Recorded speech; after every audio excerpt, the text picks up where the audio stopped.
अस्सलामुअलैकुम बिस्मिल्लाहिर्रहमानिर्रहीम। Lecture number 12 combustion analysis. थोड़ा सा टेक्निकल सा ये टॉपिक है, इसमें एक दो पॉइंट समझने वाले हैं। एनालिसिस को हम लेक्चर नंबर 10 में डिटेल से स्टडी कर चुके हैं। ये भी एनालिसिस है मगर एनालिसिस की एक स्पेसिफिक फॉर्म है, कंबस्शन एनालिसिस। कंबस्शन का मीनिंग होता है बर्न करना, जलाना। इसमें हम सिर्फ उन्हीं कंपाउंड्स को एनालाइज कर सकते हैं जो जल सकते हो। मसलन नमक का हम एनालिसिस इस मेथड से नहीं कर सकते, सोडियम क्लोराइड का।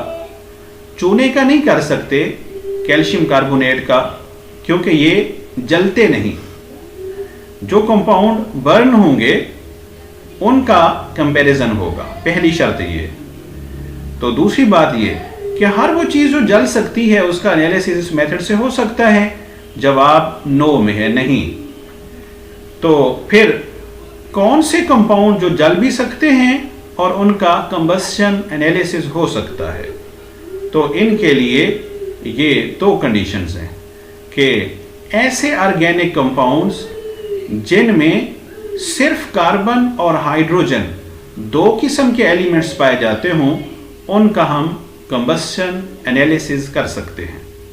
या ऐसे कंपाउंड्स जिनमें कार्बन, हाइड्रोजन और ऑक्सीजन तीन किस्म के एलिमेंट्स पाए जाते हों और वो बर्न भी हों, कंबस्शन के अमल से गुजरें, जलें, उनका हम एनालिसिस कर सकते हैं। कार्बन, हाइड्रोजन और ऑक्सीजन के अलावा अगर कोई और एलिमेंट्स इसमें शामिल हों, जैसे nitrogen, sulphur, phosphorus, halogen, fluorine, chlorine, bromine, iodine etcetera, तो ऐसे केस में हम उनका एनालिसिस नहीं कर सकते। ये क्लास का मतलब ये है कि हम इन एलिमेंट्स को इस मेथड से डिटरमिन ही नहीं कर सकेंगे, आइडेंटिफाई नहीं कर सकेंगे। तो फिर इनकी मास भी मालूम नहीं होगी, इनकी परसेंटेज भी मालूम नहीं होगी। परसेंटेज मालूम नहीं होगी तो इनकी मोल रेशो और फिर एटॉमिक रेशो और फाइनली एम्पिरिकल फार्मूला हम मालूम नहीं कर सकते। या ये दो एलिमेंट्स हों या ये तीन एलिमेंट्स हों। बहरहाल जो भी ऑर्गेनिक कंपाउंड हो, तो ऑर्गेनिक कंपाउंड को ऑक्सीजन की मौजूदगी में यानी हवा की मौजूदगी में जलाएंगे। और हवा की मौजूदगी में कोई चीज़ जलती है, हवा में ऑक्सीजन जो है ये इसके साथ मिलेगी और डेल्टा मीन हीट किया जाएगा, तो ये हमें दो प्रोडक्ट्स मिलेंगे। आपकी टेक्स्ट बुक कहती है sole product in this case is water and carbon dioxide, यानी ओनली प्रोडक्ट, सिर्फ इसमें वाटर और कार्बन डाइऑक्साइड होते हैं। तो ये दो कैसे बनते हैं? ऑर्गेनिक कंपाउंड की कार्बन और बाहर की ऑक्सीजन, और इस केस में ऑर्गेनिक कंपाउंड की कार्बन, इसी कंपाउंड की ऑक्सीजन और बाहर की कुछ ऑक्सीजन, ये मिलके क्या बनाएंगे? CO2, carbon dioxide. Similarly organic compound की हाइड्रोजन इस केस में और इस केस में, यहाँ हाइड्रोजन और बाहर की ऑक्सीजन मिलके वाटर बनाएंगे। और अगर ये कंपाउंड है तो फिर इस कंपाउंड की हाइड्रोजन, इसी कंपाउंड की ऑक्सीजन और कुछ बाहर से जो हवा आ रही है, तो ये मिलकर ऑक्सीजन ये बनाएंगे वाटर। चाहे ऑर्गेनिक कंपाउंड में कार्बन हाइड्रोजन के साथ साथ ऑक्सीजन हो या ना हो, हर दो सूरत में प्रोडक्ट सिर्फ वाटर और कार्बन डाइऑक्साइड ही बनेगा। ऑक्सीजन है तो कुछ ये और कुछ ये, बाहर की हवा की और कुछ ऑर्गेनिक कंपाउंड की मिलके दोनों प्रोडक्ट्स में होगी। अगर नहीं है फिर भी बाहर की ऑक्सीजन इन दोनों के साथ मिलके प्रोडक्ट्स में शामिल होगी। ये हमारे पास कंबस्शन ट्यूब है, यहाँ पे हम ऑर्गेनिक कंपाउंड डालेंगे और ऑर्गेनिक कंपाउंड जब इस डिश के अंदर रखेंगे तो इसको वे करके यानी इसकी मैस मालूम करके रखेंगे। तो हमें पता चल गया कि इसकी मैस फर्ज कर लेते हैं 10 ग्राम है, तो ऑर्गेनिक कंपाउंड यहाँ पे हो गया हमारे पास 10 ग्राम। लिहाजा परसेंटेज ऑफ कार्बन मालूम करने पे mass of organic compound 10 gram. Percentage of hydrogen मालूम करने के लिए मास ऑफ ऑर्गेनिक कंपाउंड यहाँ भी 10 ग्राम, आप इसके अलावा कोई और वैल्यू भी यहाँ पे पुट कर सकते हैं। अब बाहर से हवा इसके अंदर पुश करेंगे और इसका स्विच ऑन करेंगे ताकि हीटिंग फिलामेंट इसमें गर्म हो और ये सब्सटेंस जले। तो इनके जलने से क्या बनेगा, वाटर और कार्बन डाइऑक्साइड, और ये दोनों ऐसे राइट डायरेक्शन में मूव करेंगे। और इस फर्स्ट पोर्शन के अंदर हमने मैग्नीशियम पर क्लोरेट पुट किया हुआ है पाउडर फॉर्म में, MgClO4 twice.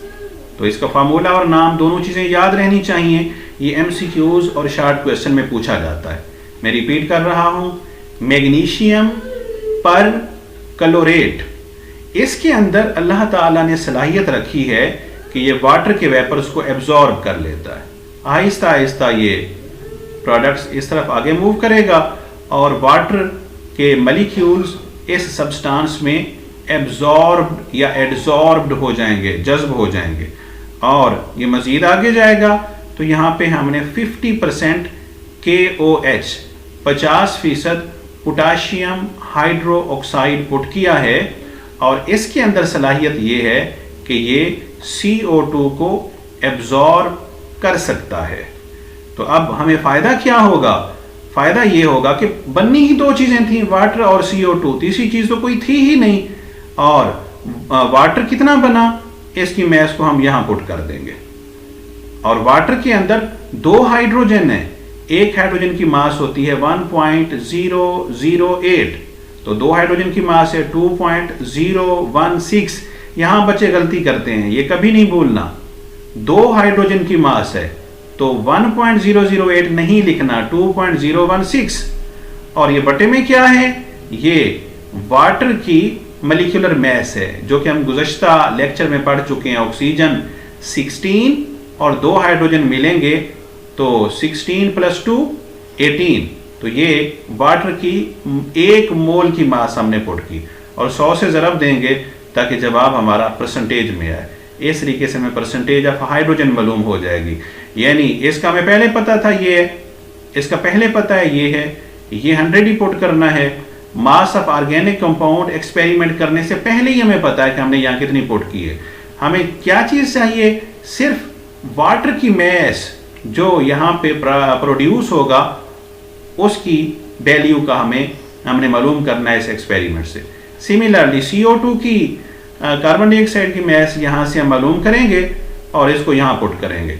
Mass of organic compound हम पहले लिख चुके हैं, ज़रब देंगे, इसको मल्टीप्लाई करेंगे 12 से। 12 क्या है, ये कार्बन की मास है, और CO2 की मास ये है।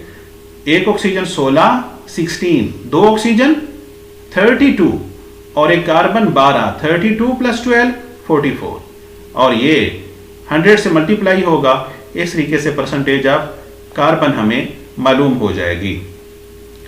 यहाँ पे एक सवाल पैदा होता है कि हमें कैसे पता चलेगा कि इसकी मास कितनी है और CO2 की मास कितनी है। फर्ज करते हैं मैग्नीशियम पर क्लोरेट जो हमने यहाँ पुट किया था, ये था 100 ग्राम, और जब एक्सपेरिमेंट कंप्लीट हो गया हमने इसको वे किया तो इसकी मास आई 108 ग्राम। तो 8 ग्राम जो इजाफा हुआ 100 ग्राम के अंदर, वो क्या है, वो वाटर वेपर्स हैं, इनको हम यहाँ पुट कर देंगे।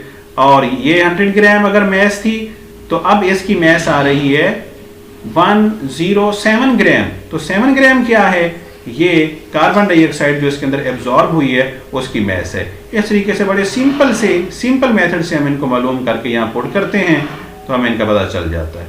और तीसरी चीज़ है परसेंटेज ऑफ ऑक्सीजन को मालूम करना। इसको हम इनडायरेक्ट मेथड से मालूम करते हैं, क्योंकि या तो इसमें सिर्फ 2 चीज़ें होंगी ऑर्गेनिक कंपाउंड में, कार्बन और हाइड्रोजन, या तीसरा एलिमेंट ऑक्सीजन भी हो सकता है। ये भी हो सकता है, हो भी सकता है, नहीं भी हो सकता, जबकि ये दोनों हर सूरत में होंगे, इसलिए इन दोनों को पहले मालूम करते हैं।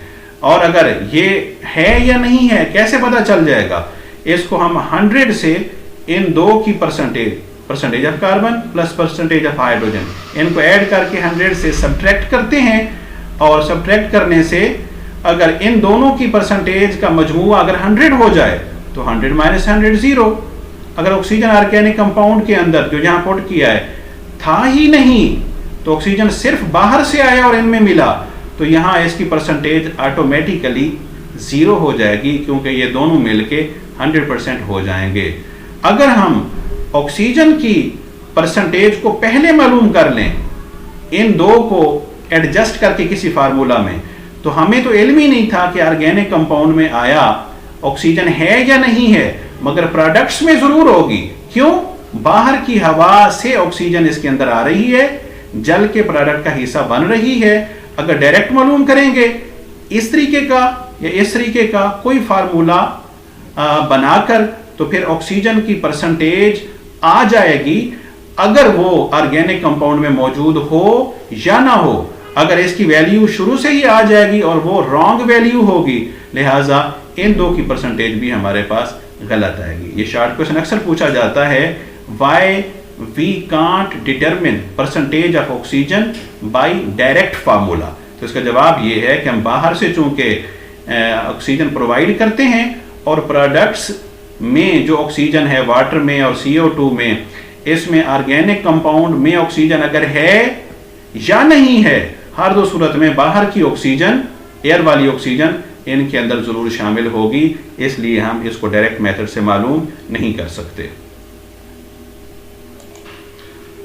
यहां पे मैं एक क्वेश्चन अराइज करता हूं कि अगर हम 50% KOH को यहां पे रख दें फर्स्ट चैम्बर में और मैग्नीशियम परक्लोरेट को सेकंड चैम्बर में रख दें, यानी हम चाहते हैं CO2 यहां एब्जॉर्ब हो और वाटर राइट चैम्बर में एब्जॉर्ब हो, तो क्या इस सूरत में हमें ये कार्बन, हाइड्रोजन और ऑक्सीजन की परसेंटेज दुरुस्त मिलेगी? जवाब इसका रॉन्ग है, ये नेगेटिव में है, यानी कभी भी दुरुस्त नहीं मिलेगी। उसकी वजह क्या है? KOH के साथ जब CO2 रिएक्ट करेगा तो ये बनेगा K2CO3 प्लस H2O। इन दोनों के रिएक्शन से वाटर प्रोड्यूस होगा, तो वाटर जो ऑर्गेनिक कंपाउंड में प्रोड्यूस हुआ था वो भी यहाँ आके एब्जॉर्ब होगा मैग्नीशियम परक्लोरेट में, और जो यहाँ से प्रोड्यूस हुआ H2O वो भी यहाँ पे आके एब्जॉर्ब होगा। तो इस तरीके से हाइड्रोजन की परसेंटेज थोड़ी सी बढ़ जाएगी और जवाब गलत होगा। जी, ये हमारे पास एग्जाम्पल नंबर 4 है टेक्स्ट बुक से। एक हमारे पास लिक्विड फॉर्म में सैंपल है जिसमें कार्बन, हाइड्रोजन और ऑक्सीजन 3 किस्म के एलिमेंट्स मौजूद हैं। वह सब्जेक्टेड टू कंबस्शन एनालिसिस, इसका कंबस्शन एनालिसिस किया गया और हमारे पास कंपाउंड कितना था 0.5439 ग्राम, और जलने के बाद 1.039 ग्राम CO2 और 0.6369 ग्राम वाटर प्रोड्यूस हुआ। तो कह रहे हैं कि कंपाउंड का एम्पिरिकल फार्मूला डिटरमिन करें। तो हमारे पास ये 3 चीज़ें मौजूद हैं, ऑर्गेनिक कंपाउंड की मैस, कार्बन डाइऑक्साइड कितना प्रोड्यूस होगा, वाटर कितना प्रोड्यूस होगा। कंबस्शन एनालिसिस में C it is equal to mass of CO2 और mass of organic compound multiplied by 12 और 44 मल्टीप्लाइड बाई 100। तो यहाँ पे 0.5439 ग्राम, ये 0.5439 ग्राम यहाँ भी पुट करेंगे, यहाँ भी पुट करेंगे। यहाँ 12 और 44 मल्टीप्लाइड बाई 100, 2.016 और 18 मल्टीप्लाइड बाई 100 एज सच हम फार्मूला में पढ़ चुके हैं। यहाँ हमने CO2 की मैस जो प्रोड्यूस होगी यहाँ पुट करेंगे और वाटर की जो मैस प्रोड्यूस होगी इसको यहाँ पुट करेंगे। सॉल्व करने से 52.098% कार्बन एंड 13.11% हमारे पास हाइड्रोजन आ गया। इसको और इसको जमा करें, ये बनेगा 65 पॉइंट समथिंग। तो इन दोनों को जमा करने के बाद 65 पॉइंट समथिंग को 100 से माइनस करें, सब्ट्रैक्ट करें, 34.79% हमारे पास ऑक्सीजन की परसेंटेज आ गई। तीनों एलिमेंट्स की परसेंटेज का पता चल गया। अब हम इस फार्मूला से मालूम करेंगे इनकी मोल रेशो, फिर लीस्ट वैल्यू पे डिवाइड करेंगे। लीस्ट वैल्यू इस पे 2.17 है, तो ये हमारे पास एटॉमिक रेशो आ जाएगी और ये खुद होल नंबर में है, 2 कार्बन, 6 हाइड्रोजन, 1 ऑक्सीजन। ये इस तरीके से एम्पिरिकल फार्मूला है। ये मैंने शॉर्टकट इसलिए किया क्योंकि गुज़श्ता लेक्चर नंबर 11 में हम इसकी डिटेल स्टडी कर चुके हैं। Thank you ji.